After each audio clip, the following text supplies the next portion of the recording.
Hi guys, this is Yogesh Kumar and you are watching my YouTube channel grammar with Yogesh. तो आज का जो video होगा उस वीडियो में हम डिस्कस करेंगे कुछ सिमिलर सेंटेंस जिसमें स्टूडेंट काफ़ी कंफ्यूज हो जाते हैं। तो आज हम उन सेंटेंसों को लेकर जो उनमें डिफरेंस है उनको क्लियर करते हैं। वो सेंटेंस कौन से हैं बोर्ड पे देखेंगे आप कि ना है नी है आता है, और कहीं पर पढ़ता है पढ़ती है पढ़ते हैं पढ़ेगा ना होगा नी होगी आएगा। तो ज़्यादातर जो स्टूडेंट हैं बस एक ही rule has to, have to, will have to, shall have to और हैड टू का यूज करके उसको बना देते हैं। आज हम इस टॉपिक को बिल्कुल क्लेरिफाई कर देते हैं कहाँ किस चीज़ का यूज करना है, कौन सा रूल ज़्यादा इंपॉर्टेंट है। मॉडर्न इंग्लिश में कौन सा जो रूल है वो प्रेजेंट है, प्रचलित है। तो देखिए, is to, am to, are to, was to, were to पर हम पहले डिस्कस करेंगे। इनका यूज जब हिंदी सेंटेंस में ना है, नी है, ना था, नी थी आता है, यानी पास्ट में ना था, नी थी, ने थे, या हिंदी में और प्रेजेंट में ना है, ने है, नी है आता है। और हमारा डिटर्मिनेशन यानी कि संकल्प या इरादा शोक होता है उस सेंटेंस से, तो हमें यूज करना है is to, am to, are to, was to और were टू का। और वही दूसरी तरफ जब हमें कोई काम ऑब्लिगेशन में यानी मजबूरी में करना होता है तो वहां पर हम यूज करते हैं has to, have to, had to, will have to और शैल हैव टू। जैसा कि मैंने यहाँ पर कुछ सेंटेंस लिखे हैं, ये जो सेंटेंस हैं इनमें डिटर्मिनेशन यानी कि संकल्प या इरादा शो हो रहा है। जैसे सेंटेंस में देखेंगे तुम्हें गेट पर बैठना है, यानी तुम्हारी इच्छा है, कुछ ना कुछ, ये मजबूरी नहीं है बैठना। ध्यान रख लीजिए, तुम्हें गेट पर बैठना है, इसमें आपका कोई ऑब्लिगेशन नहीं है, मजबूरी नहीं सो रहा है। तो ध्यान रखिए, आप इस सेंटेंस को इस प्रकार बनाएंगे। तुम्हें यू के साथ प्रेजेंट में आर, अगर नॉट होता तो नॉट, नेगेटिव होता तो यहाँ नॉट आता। अब लगाना है टू, और टू के बाद आपको वर्ब का फर्स्ट फॉर्म देना है। You are to sit gate पर, एट द गेट। ठीक है, इस तरह से आपको सेंटेंस बनाना है। अब सेकंड सेंटेंस देखना है, मुझे यह पत्र टाइप करना है, यानी मेरी इच्छा है। ठीक है, मजबूरी नहीं है, मेरी इच्छा है। अगर मजबूरी होती तो ये होता मुझे यह पत्र टाइप करना पड़ता है, वो मजबूरी हो गया। लेकिन यहां सो रहा है मुझे यह पत्र टाइप करना है, यानी कोई इच्छा है, मेरा डिटर्मिनेशन किया हुआ है मैंने। तो I am to type this letter. और साथ के साथ हम बताएंगे कौन सा रूल जो मॉडर्न इंग्लिश में अधिक इंपॉर्टेंट है। ये बिल्कुल जो ऑथेंटिक रूल है मैं आपको वो बता रहा हूं। ठीक है, आगे डिस्कस थर्ड पे आते हैं। तुम्हें कल बाजार जाना है, यानी आपकी इच्छा है, मजबूरी नहीं है। कोई आपने संकल्प किया हुआ है कि मुझे वो काम करना है, खुद किसी, देखिए प्रेशराइज होके जो होता है वो मजबूरी होती है, जब किसी के दूसरे के अंडर आपको कोई काम करना है। लेकिन जब खुद का कोई काम है ना, वो मजबूरी नहीं है, वो डिटर्मिनेशन है। तुम्हें कल बाजार जाना है, you are to go to market, और आने वाला कल यानी फ्यूचर का टुमारो। आप इस तरह से इन सेंटेंस को बनाएंगे। ऋतु को अगले माह अमेरिका जाना है, यानी उसको प्री प्लान्ड है उसका और जाना है उसको, मजबूरी नहीं है। Ritu is to go to America अगले माह, नेक्स्ट मंथ। नेक्स्ट, मुझे तुमसे बात करनी है, I am to talk to you. अब नेक्स्ट सेंटेंस क्या है, मुझे फौज में भर्ती होना है। मुझे यानी मेरी इच्छा है, एक डिजायर है, मेरा डिटर्मिनेशन किया हुआ है कि मुझे फौज में भर्ती होना है, तो मजबूरी थोड़ी है।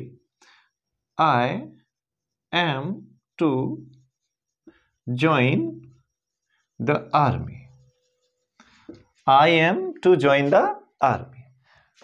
मुझे कंप्यूटर सीखना था, I was to learn. Learn means होता है सीखना, ये याद करना। How to operate the computer. इस तरह से आप इस सेंटेंस को बनाएंगे। अब हाउ टू कहाँ गया, नेक्स्ट वीडियो में इसको डिस्कस करेंगे कैसे यूज किया है। ठीक है, अभी आप फिलहाल is to, am to, are to, आज टू और वर्ड टू का यूज सीख लें।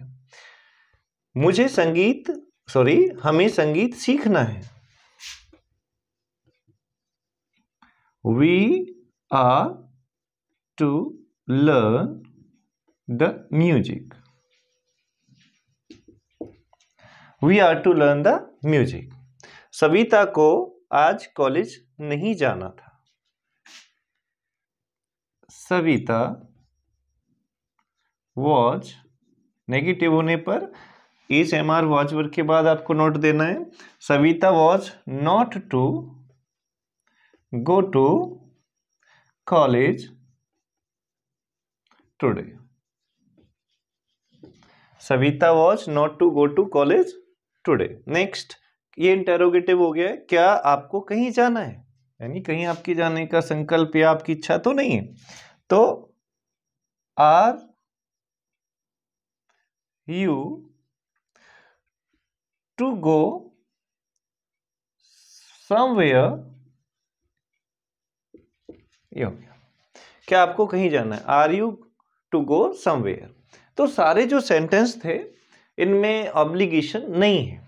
अब मैं आपको यहां बता देना चाहता हूं कि ये जो सेंटेंस है ये ऑथेंटिक रूल है, लेकिन मॉडर्न इंग्लिश में भी आप बुक्स में देख सकते हैं कि ना है नी है वाले जो सेंटेंस होते हैं उनको एक तरह से ऑब्लिगेशन वाले सेंटेंस यानी has to, have to, had to से बनाया जाता है, जो कि ऑथेंटिक ही है। ठीक है, वो ज्यादा प्रचलित है मॉडर्न लैंग्वेज में, मॉडर्न इंग्लिश में। तो आप ये ना सोचें कि आपको इसी तरह से बनाना है। आप इन सेंटेंसों को has to, have to, had to से भी बना सकते हैं। ठीक है, लेकिन मैं आपको सलाह दूंगा कि जब भी ऐसा सेंटेंस आ जाए तो ब्रैकेट का यूज करके दोनों तरह से उसको बनाएं, ताकि आपका जो एग्जामिनर है वो किस मिजाज में है, क्या समझ में बैठा है, क्या उसने पढ़ा है नहीं पढ़ा है, दोनों रूल है। तो आप इस चीज को नोट करें कि ये जो ना है, नी है, ने है वाले जो सेंटेंस हैं, ये सारे के जो सारे सेंटेंस हैं वो हैज टू, हैव टू और हैड टू से भी ट्रांसलेट किए जा सकते हैं। ठीक है, अब आते हैं हम आगे ऑब्लिगेशन वाले सेंटेंस पे। So keep watching the video. तो अब डिस्कस कर लेते हैं थोड़े ऑब्लिगेशन वाले सेंटेंस, यानी मजबूरी भरे सेंटेंस कौन कौन से हैं। देखिए, हर सेंटेंस में यहाँ पर पढ़ता है, पढ़ी, पढ़ेगा आदि शब्द होंगे या ना होगा लिखा हुआ है, तो डिफरेंट वर्ड्स यूज करने हैं आपको। देखिए, अब मैं आपको एक एक समझा देता हूं। प्रेजेंट में ये दो वर्ड्स यूज होते हैं, ये वाला है, यानी ही, सी, इट या किसी भी नाम के साथ आपको लगाना है हैज टू प्रेजेंट में, और ही, सी, इट नेम नहीं है तो उनके साथ आपको हैव टू। हैड टू लगाना होता है पास्ट में, ऑल सब्जेक्ट सभी के साथ, और फ्यूचर में आपको लगाना पड़ेगा आई वी होगा तो सब्जेक्ट आपको लगाना पड़ेगा आई वी के साथ आपको लगाना पड़ेगा शैल हैव टू, और बाकी का जो फ्यूचर में सब्जेक्ट होगा आई वी से अलग उसमें लगाना पड़ेगा विल हैव टू। एक चीज मैं आपको बहुत इंपॉर्टेंट बता रहा हूं यहाँ पर कि जब भी एक से ज्यादा वर्ड्स हो, देखिए यहाँ पर हैज टू टू वर्ड हो गए, has to have to two word, had to two word, will have to three word, कितने भी वर्ड क्यों ना हो, केवल पहला वर्ड ही आपको हेल्पिंग वर्ब की तरह यूज करना है। ठीक है, कितने ही वर्ड हेल्पिंग वर्ब में क्यों नहीं है, तो केवल पहला ही वर्ड जो होगा वही हेल्पिंग वर्ब की तरह, यानी जैसे is, am are, was verb को आप यूज करते ना, वहीं पर आपको पहला वर्ड यूज करना है, और बाकी के जो वर्ड्स हैं वो ठीक मेन वर्ब से पहले आ जाते हैं। ठीक है, अब इनको हम इंट्रोगेटिव करके भी सीखेंगे। तो देखिए, देखते हैं पहला, मुझे हर बार जुर्माना देना पड़ता है। अब ये बताइए, जुर्माना देना कौन चाहता है, कोई नहीं चाहता ना, मजबूरी में जुर्माना देना पड़ता है। तो आई have to pay, I have to pay the fine हर बार, every time, every time, I have to pay the fine every time. मुझे हर बार जुर्माना देना पड़ता है, यानी मजबूरी है, जुर्माना देना कोई नहीं चाहता। उसे अपने दुष्कर्मों की सजा भुगतनी पड़ी। अब ये बताइए, आपसे कोई बुरा काम हो जाए, क्या आप उस बुरे काम के लिए सजा लेना चाहेंगे? कोई नहीं चाहता है। तो ये उसको पड़ी, मजबूरी में पड़ी, उसे अपने दुष्कर्मों की सजा भुगतनी पड़ी। पास्ट हो गया, हैड टू लगाना है। He had to, he had to face the, या यहां पर आप सफर भी लगा सकते हैं। सजा को बोलते हैं सेंटेंस ऑफ हिज, और bad deeds, bad deeds means होता है बुरे कर्म। He had to face या suffer the sentence of his bad deeds. आपको वह मकान खाली करना ही पड़ेगा। तो क्या होगा? You will have to vacate that house. ठीक है, इस तरह से टू वैकेट खाली करना। पुलिस को वह बदमाश, सातिर बदमाश पकड़ना ही पड़ा। मजबूरी थी, परेशान कर दिया पुलिस को उसने, तो पकड़ना पड़ा। पुलिस को वह सातिर बदमाश पकड़ना पड़ा। द पुलिस, पास्ट हो गया, हैड टू कैच या अरेस्ट, आप कुछ भी लगा सकते हैं, या अरेस्ट भी लगा सकते हैं। दैट, सातिर को बोलते हैं नोटोरियस, फेमस का एंटोनियम भी है। आप रफियन लगा सकते हैं, ये यहां पर रॉग, ROGUE, रॉग, बदमाश को बोलते हैं। The police had to catch या अरेस्ट दैट नोटोरियस रफियन या रॉग। ठीक है, इस तरह से आपको मेरे कपड़े धोने होंगे, फ्यूचर हो गया। ठीक है, और मजबूरी है, कौन कपड़े धोना चाहता है? किसी का नहीं। तो आपको मेरे कपड़े धोने होंगे। You will have to wash my garments, ये क्लोथ्स। नेक्स्ट, रोगी को गर्म पानी दो, पीना पड़ता है। रोगी को गर्म पानी पीना पड़ता है, मजबूरी है ना, उसका, बीमार है। तो the patient has to drink the hot water. ठीक है, हॉट, गर्म पानी। गुनगुना होता है तो आप ल्यूक वार्म वाटर लगा लेते हैं। किसान को कड़ी मेहनत करनी पड़ती है। देखिए, सर्दी का मौसम होता है, सब अपने अपने गर्म कपड़ों में होते हैं, लेकिन किसान को फिर भी खेत पर जाना पड़ता है, तो मजबूरी हो गई, किसान को कड़ी मेहनत करनी पड़ती है। तो क्या होगा? तो द फार्मर हैज टू, कड़ी मेहनत, वर्क हार्ड, वर्क हार्ड, परिश्रम करना। कड़ी मेहनत मतलब परिश्रम करना। तुम्हें कल तक यहां ठहरना पड़ेगा। तो फ्यूचर हो गया, यू विल हैव टू, ठहरना, stay here by tomorrow, by tomorrow.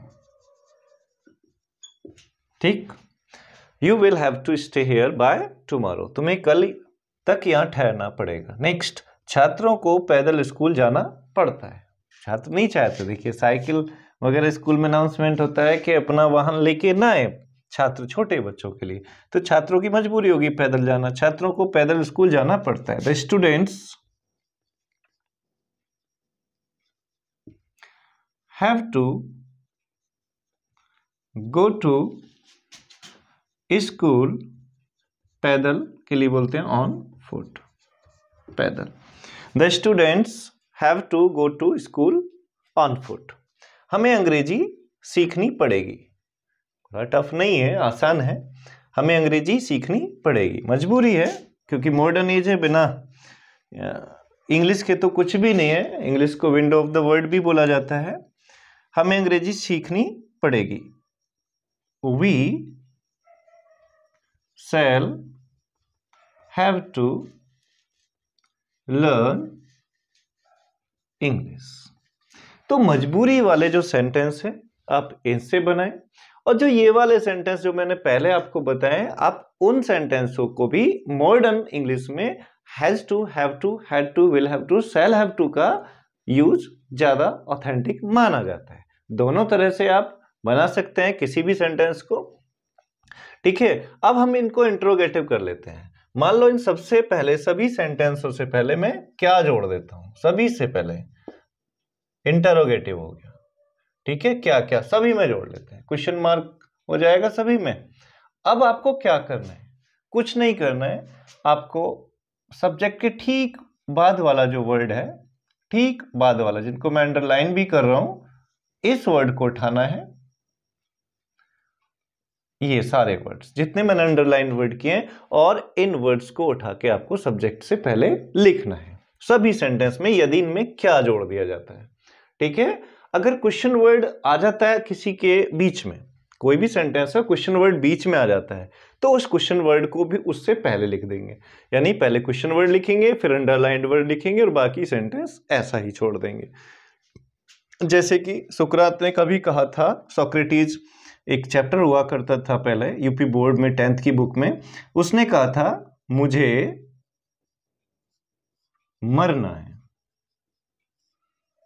अब इस सेंटेंस को थोड़ा सा गौर से देख लें, मुझे मरना है, कौन सा रूल इसमें बेहतर होगा, ऑब्लिगेशन वाला या डिटर्मिनेशन वाला, is to, am to, are to वाला। तो देखो, मुझे मरना है, मेरी इच्छा नहीं है, मजबूरी है, कोई ना कोई मुझे दिक्कत है, तभी तो मैं कह रहा हूं कि मुझे मरना है, तो ऑब्लिगेशन हो गया है मजबूरी। इस सेंटेंस को आप बना सकते हैं आई हैव टू डाई। और ध्यान रखना, ये ऑथेंटिक रूल मैं आपको बता रहा हूं।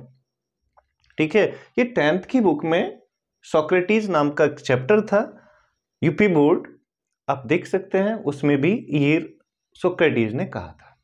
ठीक है, तो ये सारे रूल्स आपको समझ में आ गए होंगे। होप वीडियो आपको अच्छा लगा होगा। अगर वीडियो अच्छा लगा हो तो चैनल को सब्सक्राइब करो, वीडियो को लाइक करो, और प्यारा सा कोई कमेंट छोड़ दीजिए, तथा अपने साथियों के साथ वीडियो को शेयर भी करें। Thank you, keep watching.